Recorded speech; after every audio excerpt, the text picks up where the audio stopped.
तो electromagnetic induction में हम मोशनल ईएमएफ पढ़ रहे थे बेटा, जिसमें हमने पढ़ा था रोटेटिंग रोड वाला कॉन्सेप्ट। अगर आपको याद हो तो मोशनल ईएमएफ में हमने पढ़ा था कि एक कोई भी ऐसे इनवर्ट फील्ड है, ठीक है बेटा, और इसमें अगर कोई रोड है एल लेंथ की, ऐसे एल लेंथ की कोई रोड है जिसको हमने एक पॉइंट से फिक्स किया हुआ है, यहाँ से पी पॉइंट से, और यहाँ से इसको फिक्स किया हुआ है या हिंच्ड है,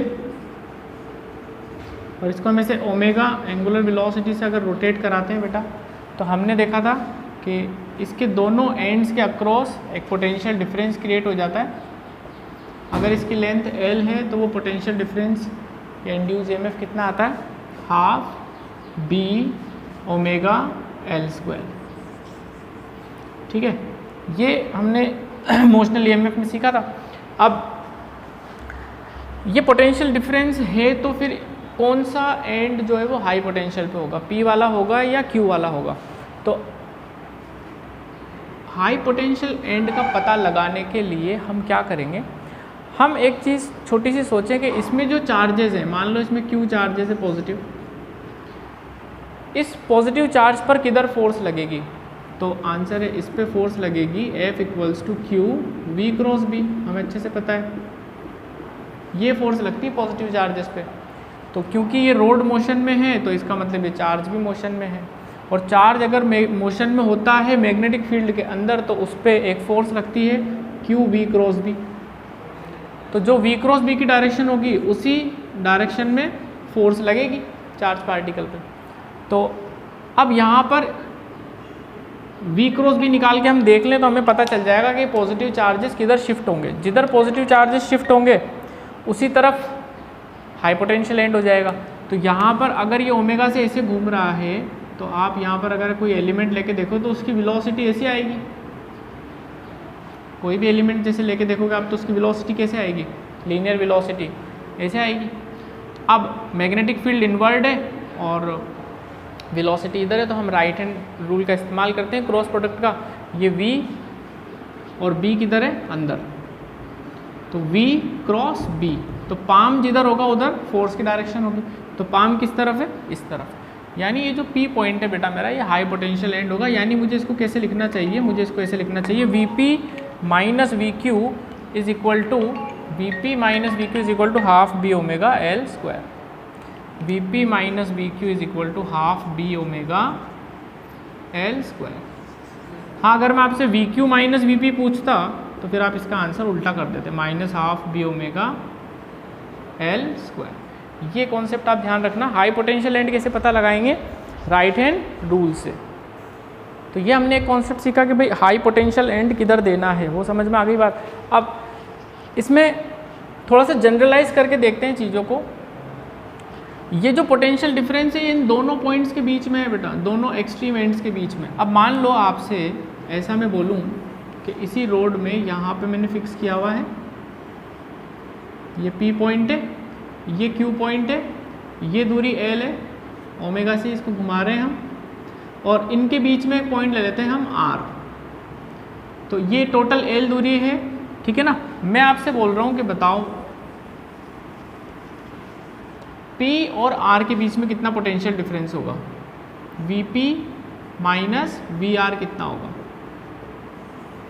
तो आप क्या करोगे, पहले तो यहाँ पर एक छोटा सा एलिमेंट लेके देखो, तो उसकी वेलोसिटी इस तरफ है, तो कौन सा एंड हाई पोटेंशियल पे होगा वो हमें V क्रॉस B से पता लगाना है। तो ये V इधर है, B अंदर है, तो मैग्नेटिक फील्ड की डायरेक्शन में हमने फिंगर्स रखे, तो पाम किधर आ रहा है, P की तरफ आ रहा है, यानी ये हाई पोटेंशियल एंड होगा। तो Vp माइनस VR जो होगा एक पॉजिटिव क्वांटिटी आएगी। अब ये दूरी कितनी है, ये दूरी कितनी है, टोटल L थी, तो ये इसका मिड पॉइंट है, तो ये L/2 हो जाएगी। तो यहाँ से यहाँ तक की दूरी को हम कैसे लिखेंगे, हाफ b ओमेगा, और लेंथ की जगह आप कितना लिखेंगे, L/2 का स्क्वायर, यानी हो जाएगा half b omega, this is L square by 4। तो ये हो जाएगा b omega L square by 8। ये Vp माइनस VR आया बेटा, इसका उल्टा करेंगे, VR माइनस Vp अगर आपसे पूछते तो नेगेटिव साइन आ जाता। अब कुल मिला के बात ये हमें समझनी है कि ये जो फॉर्मूला होता है ना half B omega L square, ये पोटेंशियल डिफरेंस होता है दो पॉइंट्स के बीच का, जिसमें से एक पॉइंट का फिक्स होना जरूरी है। एक पॉइंट का फिक्स होना जरूरी है बेटा, ये ध्यान रखना। जैसे हमने निकाला Vp माइनस वी आर, जैसे हमने निकाला Vp माइनस वी क्यू, तो जो एक पॉइंट फिक्स है वो एक पॉइंट का फिक्स होना जरूरी है, और बाकी दोनों पॉइंट के बीच का पोटेंशियल डिफरेंस ये हम इस तरीके से निकालते हैं। और चीज़ों को समझते हैं। देखो ये तो हमने जान ही लिया, और जनरलाइज करते हैं। देखो अलग अलग केसेस लेके देखते हैं। अब ज़रूरी नहीं है कि इसी तरीके से फिक्स करें, देखना ध्यान से समझना। सपोज़ ये कोई इनवर्ड मैग्नेटिक फील्ड है, और इसमें अब की बार हमने जो रोड है हमारी वो ऐसे रखी हुई है। ये हमारी जो रोड है वो 2L लेंथ की है बेटा, ठीक है ना। ये इनवर्ड मैग्नेटिक फील्ड है, और हमने इसको यहाँ से फिक्स कर दिया बिल्कुल ठीक सेंटर से, और कुछ पॉइंट मार्क कर देते हैं। ये ए, ये वाला पॉइंट ले लेते हैं बी, ये वाला पॉइंट ले लेते हैं सी, और इनके बीच में दो पॉइंट ले लेते हैं हम, ये डी ले लेते हैं, और इनके मिड पॉइंट ले लेते हैं अपन, ई ले लेते हैं। हमने इसको यहाँ से फिक्स कर दिया बेटा, ये फिक्स कर दिया यहाँ से इसको हमने, और हम इसको फिक्स करने के बाद ऐसे ओमेगा से घुमा रहे हैं, ठीक है, ऐसे घूम रही ओमेगा से। मतलब आप समझो सिचुएशन को, जैसे ये रोड है हमारी, ये रोड है, हमने इसको बीच में से फिक्स कर दिया ऐसे, और फिर हम इसको ऐसे घुमा रहे ओमेगा से, तो ये ऐसे घूमने लग जाएगी, ठीक ऐसे। तो जब ये ऐसे रोटेशन करेगी बच्चों, तो जाहिर सी बात है इसके एंड्स के अक्रॉस पोटेंशियल डिफरेंस क्रिएट होगा। अब इसमें अलग अलग चीज़ें आपसे पूछी जा सकती हैं। जैसे मैं आपसे पूछूं कि बताओ वी, मैं आपसे पूछ रहा हूँ कि सी और बी के बीच का पोटेंशियल डिफरेंस कितना होगा। अब सबसे पहले तो आप ये पता लगाओ कि इन दोनों में से हायर पोटेंशियल पर कौन होगा। हायर पोटेंशियल के लिए क्या करेंगे हम, पहले राइट हैंड रूल का इस्तेमाल करेंगे। वी बी और वी सी, तो हम यहाँ पर एक छोटा सा एलिमेंट मान के चलें, तो उसकी वेलोसिटी किस तरफ होगी, उसकी वेलोसिटी ऐसे होगी, लीनियर वेलोसिटी। मैग्नेटिक फील्ड कैसे है, अंदर है, राइट हैंड रूल का इस्तेमाल करो। ये थंब क्यू और ये बी अंदर है, तो बी क्रॉस बी, पाम किधर आया, सी की तरफ, ठीक है। यानी सी वाला जो एंड है वो मेरा हाई पोटेंशियल एंड कहलाएगा। तो V C minus V B कितना होगा, तो आंसर है हाफ बी ओमेगा। इन दोनों के बीच की दूरी कितनी हो जाएगी, ये टोटल दूरी 2L थी, ये दूरी कितनी हो जाएगी, आधी, मतलब L स्क्वायर, ठीक है। मैं आपसे पूछता कि ए और सी के बीच का पोटेंशियल डिफरेंस बताओ, तो आप सेम लॉजिक लगाते। यहाँ पर एक छोटा सा एलिमेंट देखो, अब ये रोड ऐसे घूम रही है, तो इस एलिमेंट की डायरेक्शन कैसी होगी, वेलोसिटी की ऐसी होगी, ऐसी होगी, और मैग्नेटिक फील्ड अंदर है, तो वी क्रॉस बी करके देखो, ये वी इधर है, बी अंदर है, तो पाम किधर जा रहा है, सी की तरफ। यानी हमें कैसे लिखना चाहिए, V C minus V is equal to half B omega, और ये दूरी कितनी हो जाएगी बच्चों, L। तो V C minus V B भी इतना आया, और V C minus V A भी इतना आया। मैं आपसे पूछता कि बताओ V C minus V E कितना होगा, तो फिर आप इन दोनों को कंसीडर करते, यहाँ एलिमेंट लेते छोटा सा, तो ये डायरेक्शन इसकी ऐसे हो जाती है, यहाँ पे वी क्रॉस बी करके देखता, तो वापस से सी जो होता है हाई पोटेंशियल एंड आएगा। मतलब यहाँ से लेके यहाँ तक जो भी पॉइंट होंगे ना, सी हमेशा हाई पोटेंशियल एंड होगा, और यहाँ से लेके यहाँ तक जितने पॉइंट होंगे उनके लिए भी सी हाई पोटेंशियल एंड होगा हमेशा। यानी V C minus V E कितना होगा, हाफ बी ओमेगा, और ये दूरी कितनी हो जाएगी, देखो टोटल 2L थी, ये इसकी आधी L, और ये फिर उसकी भी आधी L/2, L/2 का स्क्वायर। यानी वी सी माइनस वी हमारे पास आ जाता है कितना, half B omega L square by 4 which is equal to B omega L square by 8। ये हमारे पास आया वी सी माइनस वी ई।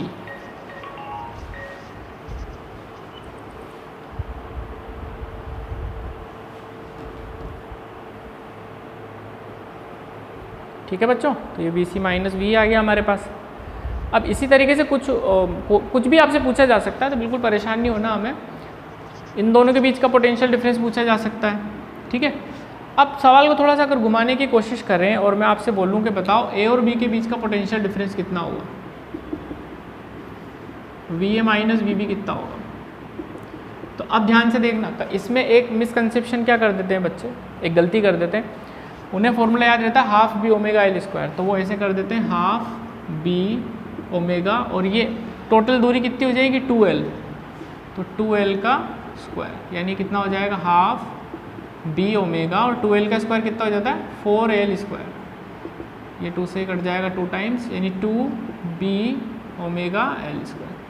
अब एक्चुअल में ये आंसर निकाल देते हैं बच्चे, और एमसीक्यू में तो और ख़तरनाक बात हो जाती है, क्योंकि ये ऑप्शन में भी मिलेगा आपको, तो ऑप्शन में अगर दिखेगा और आपने जो निकाला वो ऑप्शन में दिखता है तो हमें ऐसा कॉन्फिडेंस आता है कि हमने एकदम सही किया, बट एक्चुअल में ये गलत हो गया। क्यों गलत हो गया? क्योंकि मैंने आपको क्या बताया है कि जब भी हम पोटेंशियल डिफरेंस निकालेंगे दो पॉइंट्स के बीच में, तो एक पॉइंट का फिक्स होना ज़रूरी है, हिंज्ड होना ज़रूरी है, बट यहाँ पर देखो आप ए और बी दोनों फ्री पॉइंट है, ये वाला भी फ्री टू मूव है, ये वाला भी फ्री टू मूव है, और हम पोटेंशियल डिफरेंस निकालने जा रहे हैं इस फॉर्मूला लगा के, तो ये फॉर्मूला ही नहीं है, ये फॉर्मूला केवल उस दो पॉइंट्स के लिए है जिनमें से एक पॉइंट फिक्स है। अब इसको कैसे करें फिर हम? तो जब भी दो फ्री पॉइंट के बीच में पोटेंशियल डिफरेंस निकालना के लिए आपसे बोला जाए बच्चों, तो आप हमेशा इक्वेशंस बना के उसको सॉल्व करेंगे। क्या करेंगे? इक्वेशंस बना के सॉल्व करेंगे। तो देखो वी ए वाली इक्वेशन हमने कहीं लिखी थी, ये रही, ठीक है, और वी बी वाली इक्वेशन भी हमने कहीं लिखी हुई है क्या? वी बी वाली लिखी हमने, तो वी ए वाली तो है अपने पास, और वी बी वाली की इक्वेशन लिख लेते हैं हम।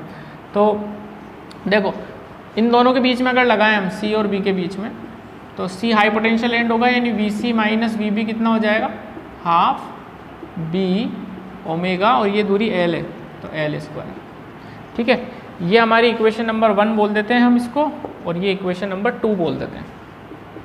इन दोनों के लिए लगा दी मैंने, ठीक है।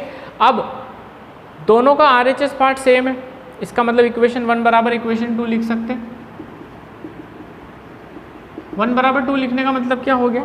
ये वाला V C minus V A must be equal to V C minus V B, ये वी सी से वी सी कैंसिल, माइनस से माइनस कैंसिल, यानी हमारे पास एक इंटरेस्टिंग रिजल्ट निकल के आया, वी ए और वी बी दोनों सेम पोटेंशियल पर है, और दोनों का पोटेंशियल सेम है, तो फिर V A minus V B आपसे अगर पूछेंगे तो आंसर कितना आएगा बेटा? 0 आएगा। तो ये हमारे पास एक कॉन्सेप्ट आया बहुत बढ़िया, कि अगर दो फ्री पॉइंट के बीच में आपसे पूछा जा रहा है बच्चों, तो आप दो इक्वेशंस बनाकर उन दोनों इक्वेशन को सॉल्व करके हमारा अपना आंसर लेके आएंगे, और कभी भी ऐसा मिसकंसेप्शन नहीं रखेंगे, ठीक है। तो ये आप ध्यान रखना, फिर इस पे और क्वेश्चंस देखते हैं अपन कैसे कैसे बन सकते हैं। ये इंट्रोडक्शन था इसका।